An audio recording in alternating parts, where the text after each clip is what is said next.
नमस्ते दोस्तों, ब्रह्मास्त्र बायोलॉजी 1994 के पार्ट 2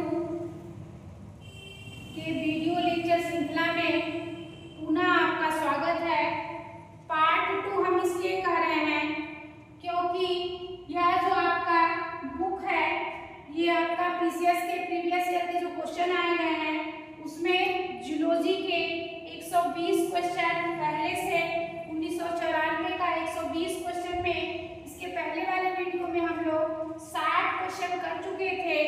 आज हम लोग 60 क्वेश्चन के आगे मीन्स करने का मतलब 61 क्वेश्चन से 120 क्वेश्चन तक आज हम लोग सॉल्व करेंगे और इसलिए यह आपका पार्ट 2 है और पार्ट 1 इसके पहले हम लोग कर लिए हैं। अगर पार्ट 1 आप लोग नहीं देखे हैं तो पार्ट 1 आप लोग देख लीजिए। वीडियो अच्छी लगे तो लाइक शेयर और सब्सक्राइब करिएगा। चलिए क्वेश्चन को सॉल्व करते हैं। चलिए पहला क्वेश्चन देखिए, which of the following bone is not a part of appendicular skeleton. निम्नलिखित में से कौन सी हड्डी परिकायिक कंकाल या अपेंडिकुलर स्केलेटन का भाग नहीं है। ऑप्शन देखिए, टेरिगाइड, फ्यूबी, क्लेविकल या फीमर। तो देखिए अपेंडिकुलर स्केलेटन का भाग जो आपका प्यूबिस होता है ये भी आपका है और क्लेविकल ये भी आपके अपेंडिकुलर स्केलेटन होते हैं, फीमर आपके अपेंडिकुलर स्केलेटन होते हैं। लेकिन जो आपका टेरिगाइड है वह आपके जा और जो हाइड होते हैं, जो नेक के नीचे की हड्डी होती है जो स्वतंत्र रूप से जुड़ी होती है वह आपके इसके भाग होते हैं, ना कि अपेंडिकुलर स्केलेटन के भाग होते हैं। तो कौन सा ऑप्शन आपका सही हो जाएगा? ए ऑप्शन आपका सही हो जाएगा। टेरिगाइड जो हड्डी होती है यह जबड़े और हाइड का भाग है, यह आपकी अपेंडिकुलर स्केलेटन का भाग नहीं है। चलिए नेक्स्ट क्वेश्चन देखिए, which one is not a part of animal body of chordata। chordata प्राणियों में इनमें से कौन सा भाग नहीं है? जो chordata प्राणी होते हैं तो इनमें से कौन सा भाग chordata प्राणी में नहीं पाया जाता? ऑप्शन देखिए, इंडोस्टाइल, प्रोक्टोडियम, थायराइड या यूरोस्टाइल। तो जो आपके chordata प्राणियों में इंडोस्टाइल पाए जाते हैं, थायराइड भी पाया जाता है और यूरोस्टाइल भी पाए जाते हैं। ये आपका जो प्रोक्टोडियम है इसी को हम एनल स्टाइल कहते हैं, एनल स्टाइल कहते हैं। यह chordata संघ में नहीं पाए जाते, यह chordata के गुण नहीं है, यह आपके उभयचर के गुण हैं। यह निचले उभयचर जो लोअर उभयचर होते हैं, एम्फीबियन होते हैं, उनमें पाया जाता है। कौन सा ऑप्शन सही है? ये आपका प्रोक्टोडियम या इसे हम एनल स्टाइल कहते हैं, यह chordata संघ के जंतुओं में नहीं पाए जाते। चलिए नेक्स्ट क्वेश्चन देखिए, the tusk of the elephant is the हाथी का दंत किसका रूपांतरण है? जो हाथी के बड़े बड़े दांत निकले रहते हैं वह किस दांत का रूपांतरण है? ऑप्शन देखिए, मोडिफाइड अपर कैनाइन, मोडिफाइड अपर इंसिजर, मोडिफाइड लोअर कैनाइन या मोडिफाइड लोअर इंसिजर। तो जो हाथी के दांत दंत दांत कहते हैं वह आपका किसका भाग है? वह मोडिफाइड होता है। अपर इंसिजर जो परिवर्तित ऊपरी छेदन दांत होते हैं उसी का रूपांतरण होते हैं। चलिए नेक्स्ट क्वेश्चन देखिए, एमोसीड्स लार्वा आकर in the life history of ammocoetes larva इनमें से किसके जीवन चक्र में पाया जाता है? ऑप्शन देखिए, लैम्प्रे के, सी अर्चिन के, बेनेलोक्लासिस के या एसिडियन के। तो जो आपके एमोसीड्स लार्वा होती है वह आपके लैम्प्रे के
glycogen in the body. Blood sugar level become constant. Glycogen storage in liver and muscles incompleted. Intake of protein is high. जब हमारे शरीर में वसा का निर्माण कम होता है, जब शरीर में ग्लाइकोजन कम होता है, रक्त शर्करा स्तर स्थिर हो जाता है या यकृत और मांसपेशियों में ग्लाइकोजन का भंडारण पूरा हो जाता है, प्रोटीन का सेवन अधिक होता है, तो हमारे शरीर में वसा का निर्माण यकृत और मांसपेशियों में ग्लाइकोजन का भंडारण जब पूरा हो जाता है तब वसा का निर्माण होता है। ये आपका सी ऑप्शन सही है। चलिए नेक्स्ट क्वेश्चन देखिए। Parathyroid gland is essential for the maintenance of parathyroid gland की आवश्यक होती है किसके संतुलन के लिए? Normal sugar level, normal magnesium level, normal calcium level या नॉर्मल सोडियम लेवल। तो पैराथायराइड ग्रंथि जो आपका होती है यह आवश्यक होती है नॉर्मल कैल्शियम लेवल या कैल्शियम लेवल की कैल्शियम के स्तर का संतुलन बनाए रखने के लिए पैराथायराइड ग्रंथि जो आपका पैराथायराइड ग्रंथि होती है वह पैराथायराइड नामक हार्मोन स्रावित करती है जो शरीर में कैल्शियम आयंस का संतुलन बनाए रखने में सहायता करता है। चलिए नेक्स्ट क्वेश्चन देखिए। The process of by which ATP molecules are formed from ADP is called, वह प्रक्रिया जिससे एटीपी से एडीपी अणु का निर्माण होता है कहलाती है फ्रेगमेंटेशन, ट्रांसमिथाइलेशन, फास्फोरिलेशन या हाइड्रोजिनेशन। तो जब आपका एटीपी से एटीपी बनता है तो वह आपके फास्फोराइलेशन कहलाती है। यह आपका जो आपका एटीपी का निर्माण एडीपी से फास्फोरिलेशन द्वारा होता है। चलिए नेक्स्ट क्वेश्चन देखिए। Night blindness is caused by the deficiency of, रात की अंधता किसकी कमी से होती है? Vitamin B, vitamin E, vitamin A और विटामिन के।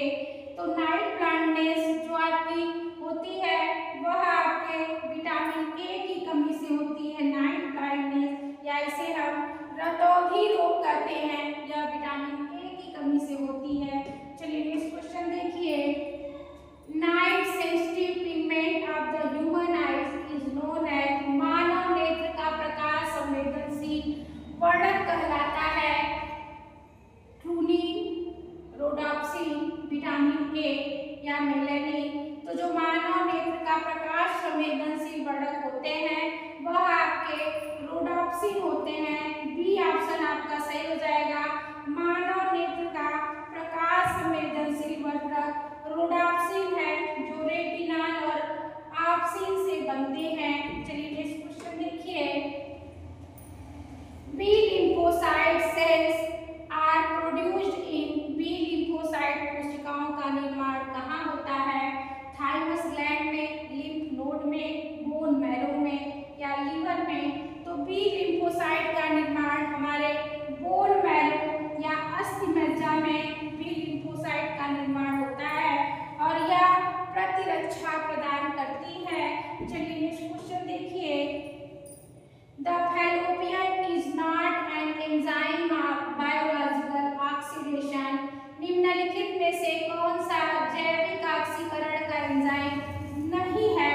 यहाँ देखिए कौन सा जैविक ऑक्सीकरण का एंजाइम नहीं है। ऑप्शन देखिए। इलाओप्रोटीन, यूबिक्विनोन या साइटोकाइनिन या ग्लूटामिन डिहाइड्रोजिनेज। तो आपका जैविक ऑक्सीकरण का जो एंजाइम हुआ आपका साइटोकाइनिन नहीं है। साइटोकाइनिन आंत से स्रावित होने वाला एक हार्मोन है, यह जैविक ऑक्सीकरण का एंजाइम नहीं है। चलिए नेक्स्ट क्वेश्चन देखिए। Trypsinogen is activated into active trypsin by, trypsinogen सक्रिय ट्रिप्सिन में किसकी सहायता से परिवर्तित होता है? ऑप्शन देखिए। सिक्रेटिन, डुओक्रिनेन या एंटेरोकाइनेन या हेक्सोकाइनेन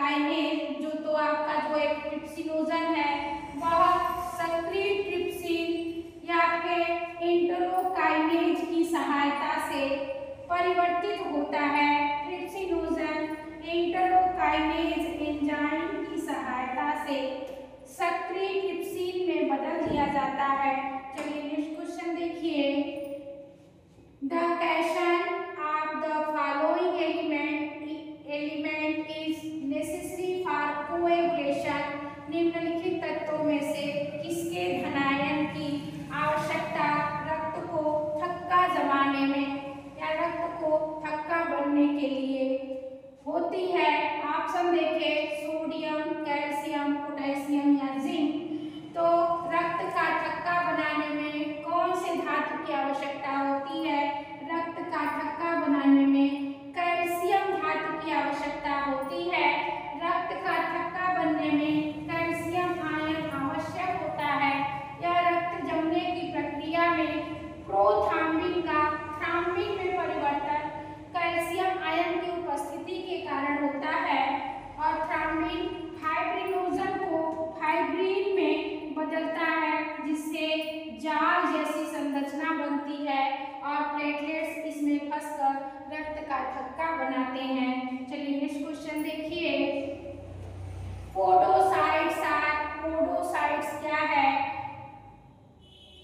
sales of the bone marrow, blood corpuscles of insect, epithelium cells of mammals या epithelial cells of ब्राउन मैन कैप्सूल। तो जो आपका पोडोसाइट्स होते हैं वह आपके अस्थिमज्जा की कोशिकाएं नहीं होती, कीटों के रक्त कोशिकाएं भी नहीं होती और epithelial cells of mammals भी नहीं होता पोडोसाइट।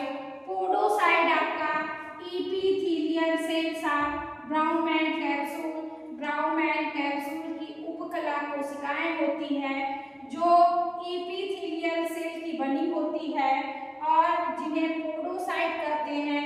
यह रक्त को छानने की प्रक्रिया में सहायता करती है। चलिए नेक्स्ट क्वेश्चन देखिए। Help in the digestion of fat विकास जो पित्त वसा के पाचन में सहायता करता है, क्योंकि it activate fat digestive enzyme, it degrade fat into fatty acid and glycerol, it emulsified fats या it makes the medium alkaline.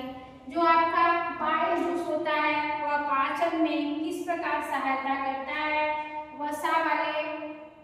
वसा पचाने वाले एंजाइम को सक्रिय करता है या वसा को फैटी एसिड और ग्लिसरॉल में तोड़ता है या वसा का इमल्सीकरण करता है या माध्यम को क्षारीय बनाता है। तो बाइल जूस वह पाचन में सहायक होता है, इसलिए यह वसा का इमल्सीकरण करता है। यह पित्त द्वारा स्रावित होता है, इनमें एंजाइम नहीं होते। इसमें सोडियम ग्लाइकोलेट और सोडियम टोरोकालेट पाया जाता है, जैसे लवण पाए जाते हैं जो वसा का इमल्सीकरण करते हैं। इमल्सीकरण से बड़ी वसा छोटे छोटे कणों में टूट जाते हैं, जिससे पाचन आसानी से हो जाता है। चलिए नेक्स्ट क्वेश्चन देखिए। The cranial nerve responsible for taste in human being are मनुष्यों में स्वाद के लिए उत्तरदायी कपाल तंत्रिकाएं कौन सी हैं? First and second, third and fourth, 6, 7 and 9 या 10 और 12। तो जो आपके स्वाद की कणिकाएं होती हैं वह कपाल तंत्रिकाएं में, वह आपके जो आपका होता है वह 7th और 9th होती हैं। यह आपके फेशियल नर्व और 9th जो है वो ग्लॉसोफेरिंजियल नर्व उत्तरदायी होते हैं। 7th तंत्रिका जीभ के अगले हिस्से में तथा 9th तंत्रिका जीभ के पिछले हिस्से में स्वाद संवेदना पहुंचाती है। यह आपका सी ऑप्शन सही हो जाएगा। चलिए नेक्स्ट क्वेश्चन देखिए। Child's blood group is AB and his father blood group of O. What would be the blood group of his mother? किसी बच्चे का रक्त समूह AB है और उसके पिता का रक्त समूह O है, तो माता का रक्त समूह क्या होगा? तो देखिए बच्चे का रक्त समूह ये आपका क्या है? AB है और माता का रक्त समूह और पिता का रक्त समूह O है, तो उसके माता का जो रक्त समूह होगा वह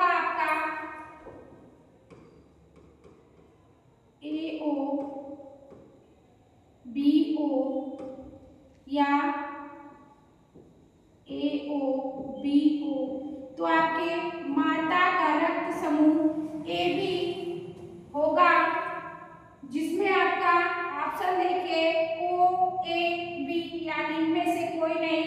यदि आपके पिता का रक्त समूह O है और बच्चे का रक्त समूह AB है, तो उसके माता का रक्त समूह AB या AB होगा। तो ऑप्शन में आपके इनमें से कोई नहीं, क्योंकि अलग अलग दिए हैं, तो डी ऑप्शन आपका सही हो जाएगा। देखिए पिता का रक्त समूह O, इनमें केवल O जीनोटाइप्स होते हैं और बच्चा AB रक्त समूह वाला है, अतः उसकी माता से A और B दोनों जीन मिलने चाहिए, इसलिए माता का रक्त समूह AB होना चाहिए और आपका डी ऑप्शन सही हो जाएगा। चलिए नेक्स्ट क्वेश्चन देखिए। एंजाइम ल्यूसीफेरास इज एंजाइम ल्यूसीफेरेस क्या है? Act and leucine to break into water and ammonia is found in lucifer, act and a substance to cause bioluminescence या is product produced by symbiotic protozoans in colon। तो आपका जो enzyme लूसीफेरेंस है वह आपका क्या है? यह आपका किसी सबस्ट्रेट पर कार्य करके जैव प्रदीप्ति उत्पन्न करता है, लूसीफेरेज एंजाइम। ये आपका कौन सा ऑप्शन सही हो जाएगा? ये आपका सी वाला ऑप्शन सही हो जाएगा।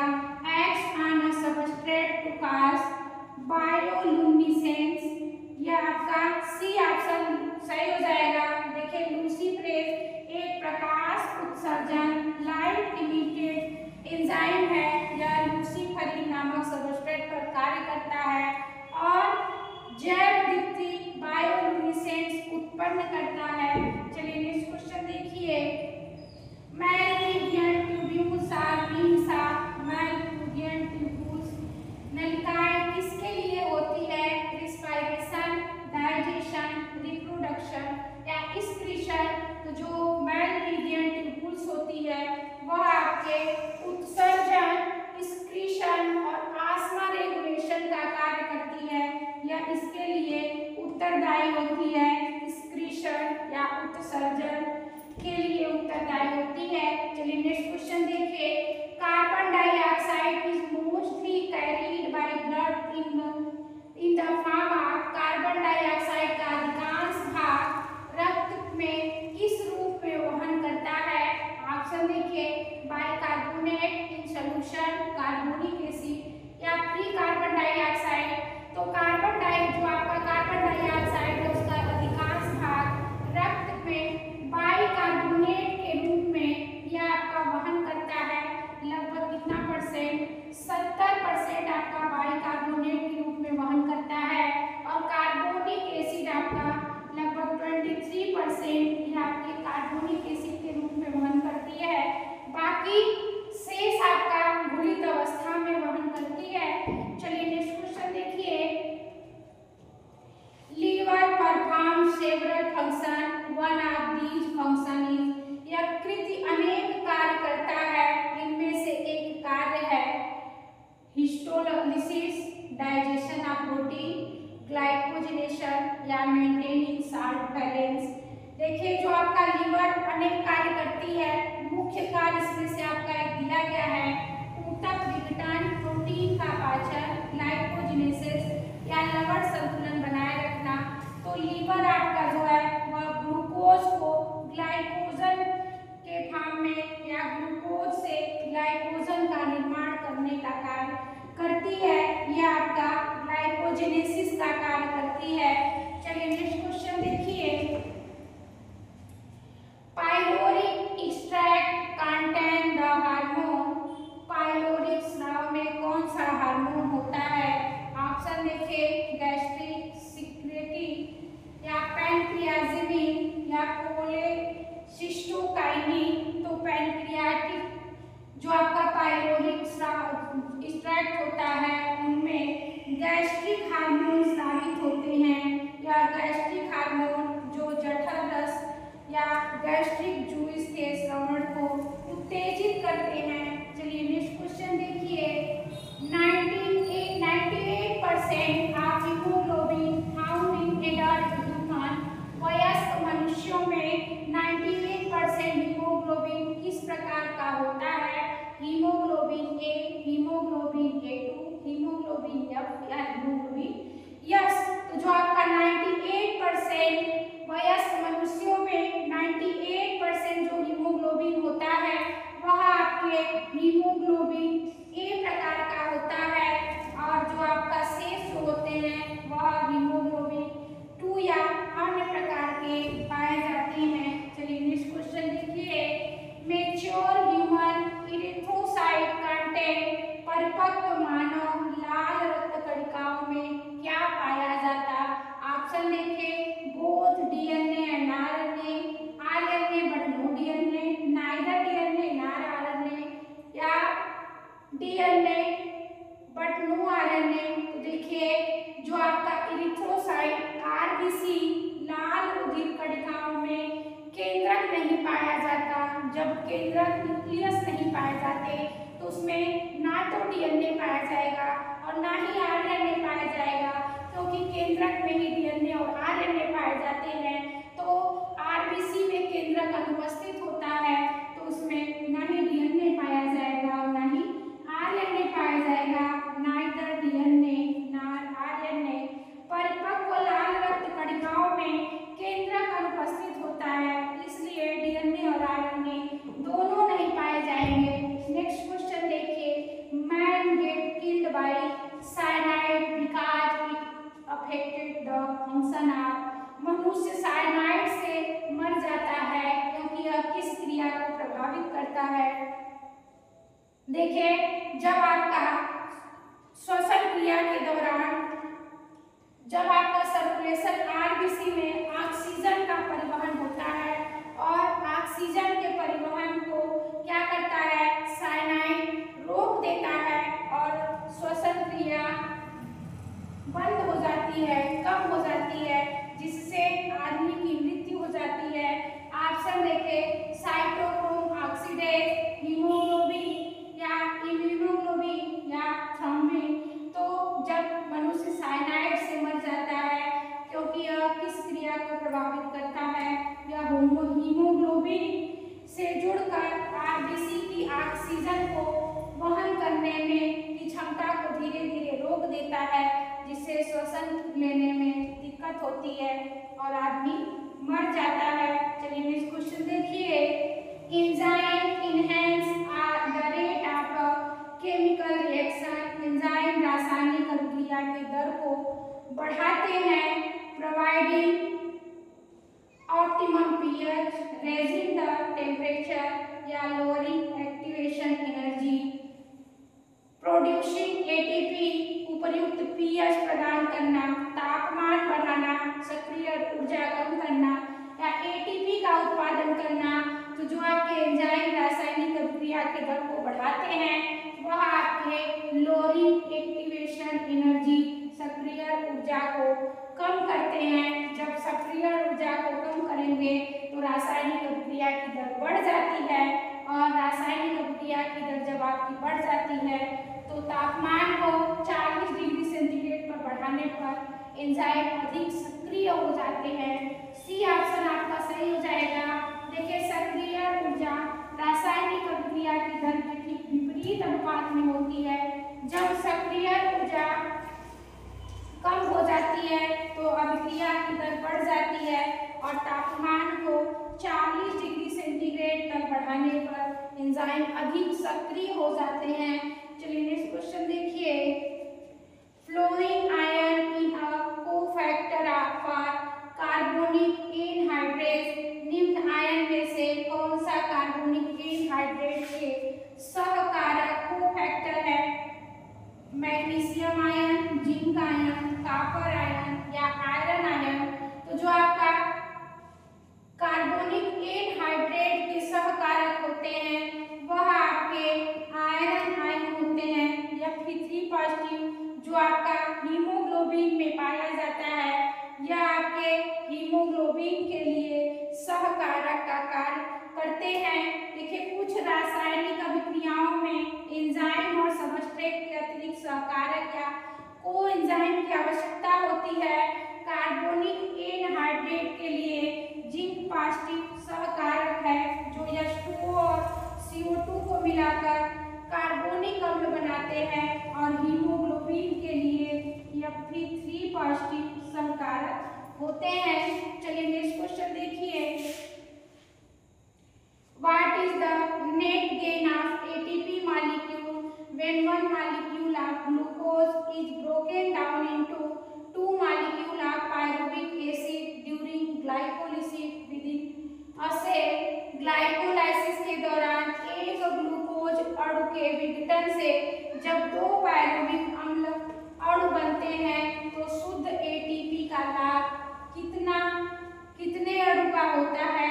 ऑप्शन देखिए, 2 अणु, 4 अणु या 38 अणु या आपका 40 अणु।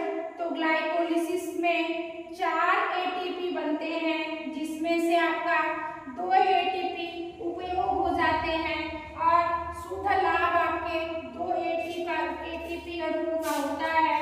तो आपका कौन सा ऑप्शन सही हो जाएगा? ए ऑप्शन आपका सही हो जाएगा। चलिए नेक्स्ट क्वेश्चन देखिए। If spleen is removed, the platelets count will। यदि प्लीहा स्प्लीन निकाल दी जाए तो प्लेटलेट्स की संख्या क्या होगी? डिक्रीज, इंक्रीज, रिमेन अनइफेक्टेड या बी रिड्यूस्ड टू 0। तो जो आपकी जब स्प्लीन प्लीहा निकाल दी जाएगी तो प्लेटलेट्स की संख्या में क्या परिवर्तन होगा? देखिए प्लीहा क्या है? एक लसिका है और इसे क्या कहा जाता है? आरबीसी का कब्रिस्तान कहा जाता है। यह क्या करती है? आरबीसी को, पुरानी आरबीसी को नष्ट करने का कार्य करती है। यदि प्लीहा निकालने पर आरबीसी का नियंत्रण हट जाएगा, नियंत्रण कम हो जाएगा और प्लेटलेट्स की संख्या क्या हो जाएगी? बढ़ जाएगी। तो प्लेटलेट्स की संख्या आपकी इंक्रीज हो जाएगी। चलिए नेक्स्ट क्वेश्चन देखिए। Which are phagocytes in liver? यकृत में कौन सी कोशिकाएं फैगोसाइट्स होती है? ऑप्शन देखिए, Kupffer cells, acinar cells, Deiters cells या हेसेंस कोशिक सेल्स। तो आपके जो कफर सेल्स होती है यकृत में, वह आपकी यकृत में पाए जाने वाली कफर सेल्स विशेष प्रकार की कोशिका होती है जो रेटिकुलो एंडोथेलियम कोशिकाएं हैं। ये बैक्टीरिया और अन्य कणों को मार कर फैगोसाइटोसिस करती है। तो आपका कफर सेल्स या इसे ऊपर कोशिकाएं भी कहते हैं। चलिए नेक्स्ट क्वेश्चन देखिए। Out of the ancestral plant of 6 pair of erotic arch, only 3 pair persistent in adult amphibia। They are 6 जोड़े महाध्वनि चापों में से केवल 3 जोड़े वयस्क उभयचर एम्फीबिया में बने रहते हैं। ये कौन कौन से जोड़े होते हैं?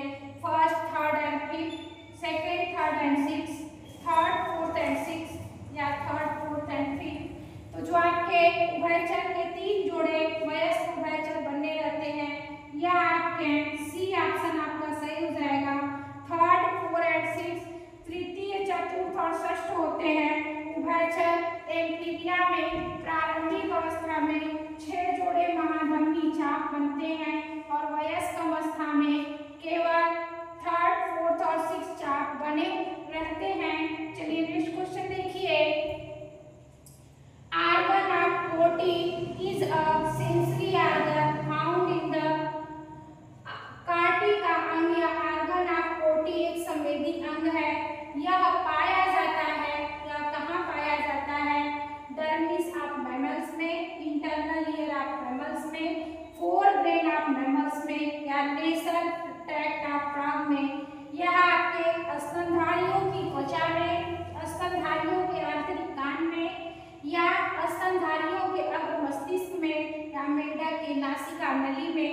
तो जो आपका ऑर्गन ऑफ प्रोटीन होता है वह आपके internal ear of mammals organs में पाए जाते हैं, स्तनधारियों के आंतरिक कान में पाए जाते हैं। आर्गन ऑफ कॉर्टी स्तनधारियों के आंतरिक कान का श्रवण अंग है। यह ध्वनि तरंगों को ग्रहण करके तंत्रिका अवयवों में बदलने का कार्य करता है। चलिए नेक्स्ट क्वेश्चन देखिए। Leydig cell are present in, Leydig कोशिकाएं किसमें पाई जाती हैं? लिवर में, टेस्टिस में, किडनी में या ड्यूडेनम में? तो लेडिंग सेल्स जो होती हैं वह आपके टेस्टिस या अंडकोश में पाई जाती हैं। यह आपके अंतःस्रावी प्रकृति की होती हैं तथा टेस्टोस्टेरोन हार्मोन का स्राव करती हैं। चलिए नेक्स्ट क्वेश्चन देखिए। Internal ear is filled with, आंतरिक कान में क्या भरा रहता है? इंडोलिम्फ, एक्वेमस ह्यूमर या पेरिलिम्फ या विट्रस ह्यूमर? तो देखिए जो आपके आंतरिक कान में भरा रहता है यह आपका एक्वेमस ह्यूमर या जलीय द्रव्य आंख में भरे होते हैं और विट्रस ह्यूमर ये काचा द्रव्य आंख में भरे होते हैं।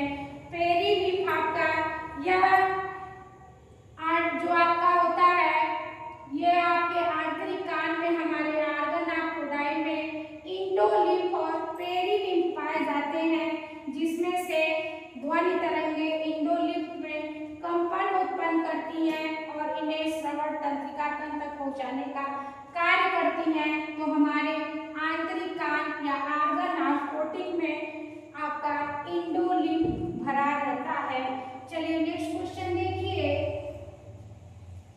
क्लिडोइक एग आर प्रेजेंट इन, क्लिडोइक अंडे इनमें पाए जाते हैं फिशेस में, एन्यूरा में या एन्यूरान में या बर्ड में या स्नेल में? तो जो आपका क्लिडोइक अंडे होते हैं वह आपके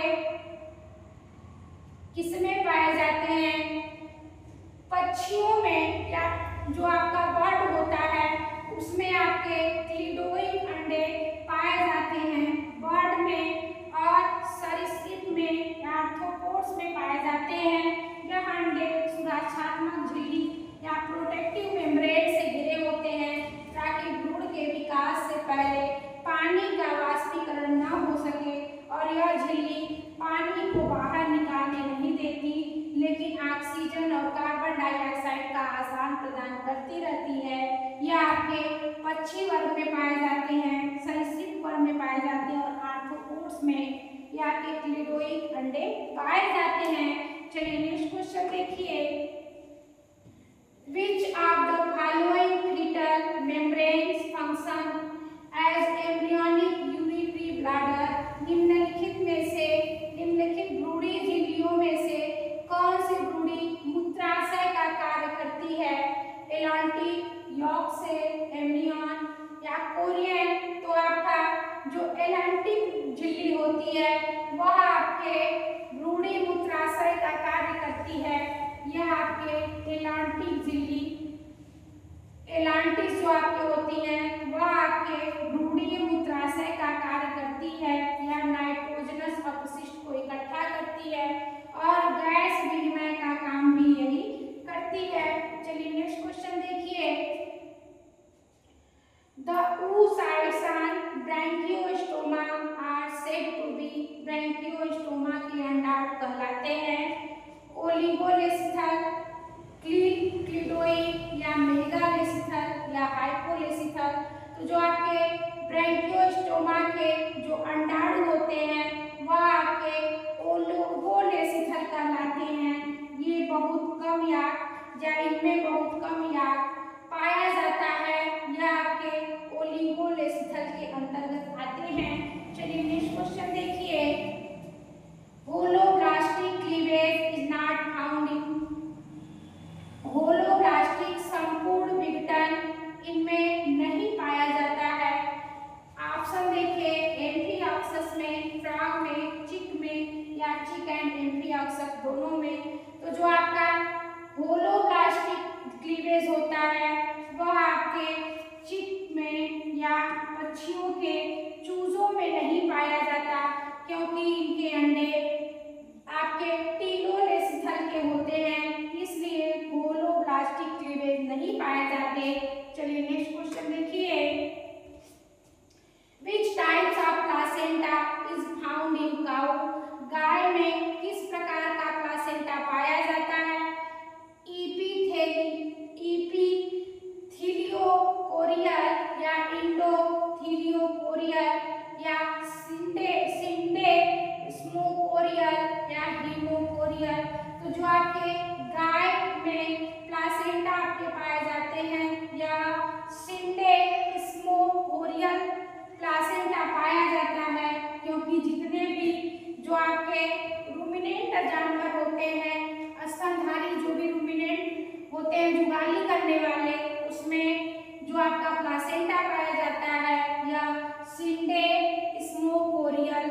असर होता है।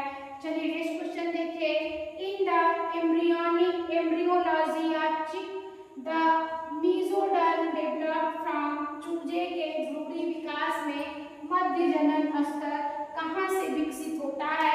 ऑप्शन देखिए, the upper layer of blastoderm, the lower layer of blastoderm, both the upper and lower layer of blastoderm, या after the formation of the primitive string. तो जो आपका चूजे का भ्रूणी विकास का मध्य जनन स्तर यह आपके ब्लास्टोडर्म की ऊपरी परत से, ब्लास्टोडर्म की निचली परत से, या ब्लास्टोडर्म की ऊपरी और निचली दोनों परतों से, या प्रिमिटिव स्ट्रिंग के बनने के बाद।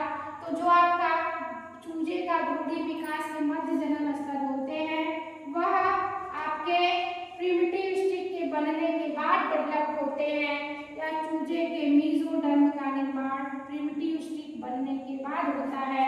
जब प्रिमिटिव स्ट्रिंग लुप्त हो जाती है तब मेसोडर्म पूर्ण रूप से बनकर तैयार हो जाता है। चलिए नेक्स्ट क्वेश्चन देखिए। In which phase of oogenesis of frog mitochondrial cloud is found, मेढक के अंडाणु जनन oogenesis की किस अवस्था में माइटोकॉन्ड्रियल क्लाउड पाया जाता है? Multiplication phase, growth phase, first maturation division phase, या सेकेंड मैच्योरेशन डिवीजन फेज। तो मेढक के जो अंडाणु जनन के किस अवस्था के दौरान माइटोकॉन्ड्रियल क्लाउड पाया जाता है? गुणन अवस्था में, वृद्धि अवस्था में, प्रथम परिपक्व विभाजन अवस्था में, या द्वितीय परिपक्व विभाजन अवस्था में। तो ये आपके सेकेंड जो मैच्योरेशन डिवीजन फेज होता है उसमें ही माइटोकॉन्ड्रियल क्लाउड पाया जाता है। माइटोकॉन्ड्रियल क्लाउड अंतिम परिपक्व अवस्था या द्वितीय परिपक्व अवस्था में पाए जाते हैं। चलिए नेक्स्ट क्वेश्चन देखिए। एलेसिथल एग आर फाउंड इन, एलेसिथल अंडे किसमें पाए जाते हैं? बर्ड एंड मैमल्स में, फ्रॉग में, या फ्रॉग एंड चिक में। तो एलेसिथल जो अंडे होते हैं वह बड़े स्तनधारियों में पाए जाते हैं। वह आपके जो स्तनधारियों में पाए जाते हैं यह आपके एलेसिथल अंडे मैमल्स या स्तनधारियों में पाए जाते हैं। इन अंडों में याक नहीं होते परंतु याक थैलियां मजबूत होती हैं, या याक थैलियां मौजूद रहती हैं। यह आपके स्तनधारियों में पाए जाते हैं एलेसिथल अंडे। चलिए नेक्स्ट क्वेश्चन देखिए। Biological equilibrium is exhibited by, जैविक संतुलन किसके द्वारा प्रदर्शित होता है? Producer, consumer and producer, producer and decomposer, या प्रोड्यूसर, कंज्यूमर एंड डीकम्पोजर। तो जो आपका जैव संतुलन बायोलॉजिकल इक्विलिब्रियम होते हैं वह आपके प्रोड्यूसर उत्पादक के द्वारा, उपभोक्ता के द्वारा और अपघटक के द्वारा, या तीनों के द्वारा जो आपका प्रदर्शित होता है। किसी एक की संख्या घटाने या बढ़ाने पर संतुलन बिगड़ जाता है तो यह इसमें तीनों की भागीदारी होती है, प्रोड्यूसर की भी, कंज्यूमर की भी और डीकम्पोजर की भी। चलिए नेक्स्ट क्वेश्चन देखिए। Energy flow through food chain is always, आहार श्रृंखला में ऊर्जा का प्रवाह सदैव कैसा होता है? साइक्लिक होता है, नॉन साइक्लिक होता है, सेमी साइक्लिक होता है, या नन ऑफ द एबव। चक्रीय होते हैं, और चक्रीय होते हैं, अर्धचक्रीय होते हैं, या इनमें से कोई नहीं। तो ऊर्जा का प्रवाह जो होता है वह अचक्रीय होता है, क्योंकि जब ऊर्जा उसकी खत्म हो जाती है तो फिर वह वापस उत्पादकों में नहीं पहुंच पाती। तो आपका अचक्रीय होता है, नॉन साइक्लिक होता है ऊर्जा का प्रवाह। ऊर्जा का प्रवाह आहार श्रृंखला में हमेशा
जिनमें एक जीव को लाभ मिले और दूसरे को ना तो लाभ मिले और ना ही हानि हो, तो ये आपके सहभोजिता या कॉमन सेलिज्म कहलाते हैं।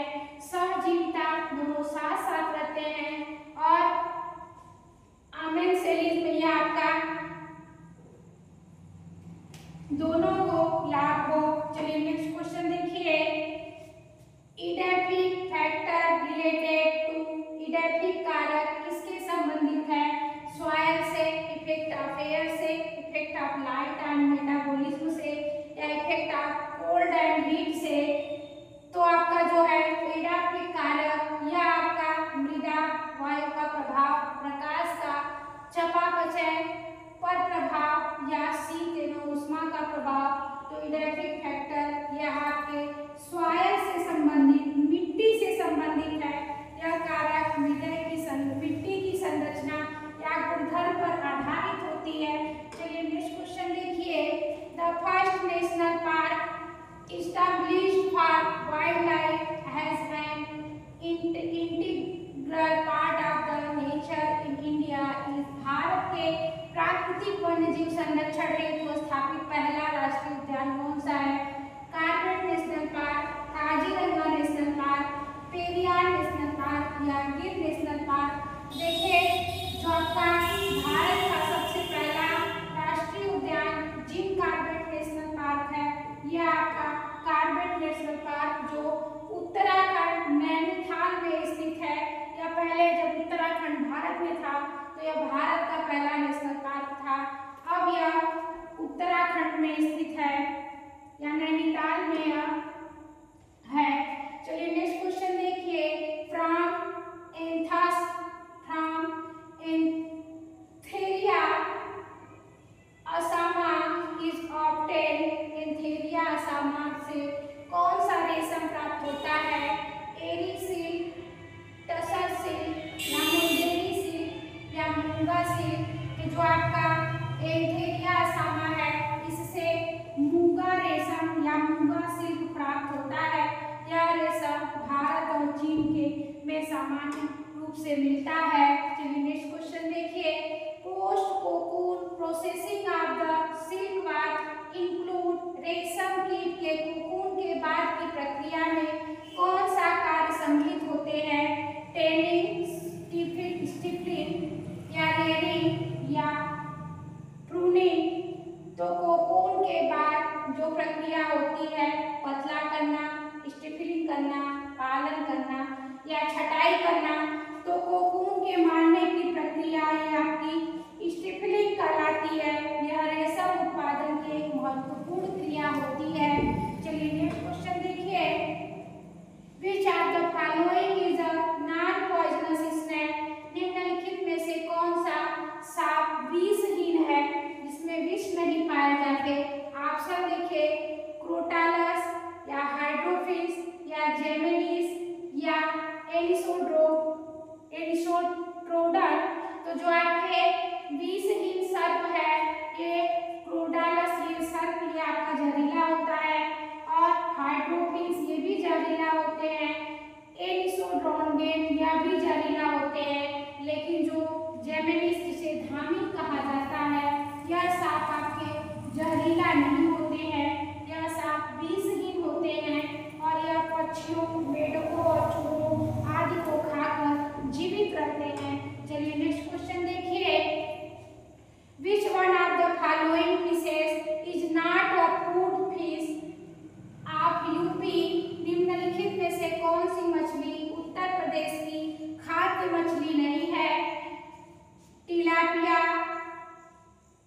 मौसेमिका, लैबियोरोहिता या क्लारियस बेट्रेकस या हेट्रोफ्यूनेस्टेसस फालिसिस। तो भारत की कौन सी मछली आपकी नहीं है या नहीं, उत्तर प्रदेश की कौन सी मछली खाद्य नहीं है? ये आपका टिलापिया, मैसोमिका यह खाद्य मछली है, लेकिन यह उत्तर प्रदेश के मूल निवास नहीं है। यह आपके अमेरिका मोजाम्बिक में पाई जाती है, यह भारत उत्तर प्रदेश में नहीं पाई जाती। चलिए नेक्स्ट क्वेश्चन देखिए, विच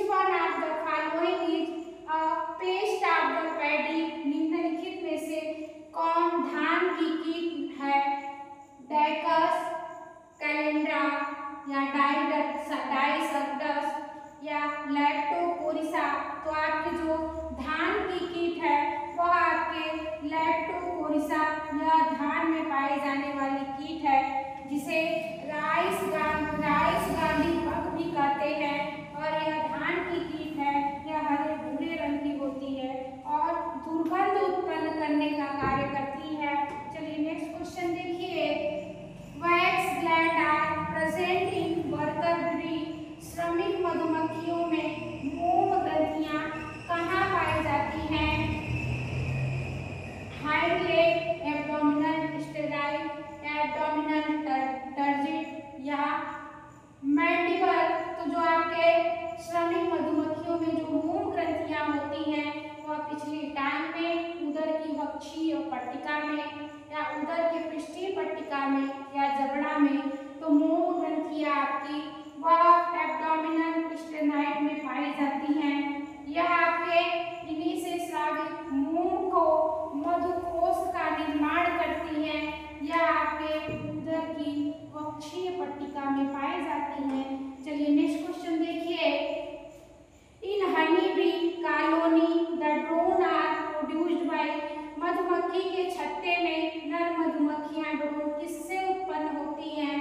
फर्टिलाइज्ड एग से, अनफर्टिलाइज्ड एग से, लार्वी या फेड अपॉन लीफ से या फास्टिंग लीफ लार्वा से। देखिए जो आपका मधुमक्खी के छत्ते में जो नर मधुमक्खियां होती हैं वह ड्रोन किससे उत्पन्न करती हैं? वह अनिषेचित अंडों से ड्रोन उत्पन्न करती हैं।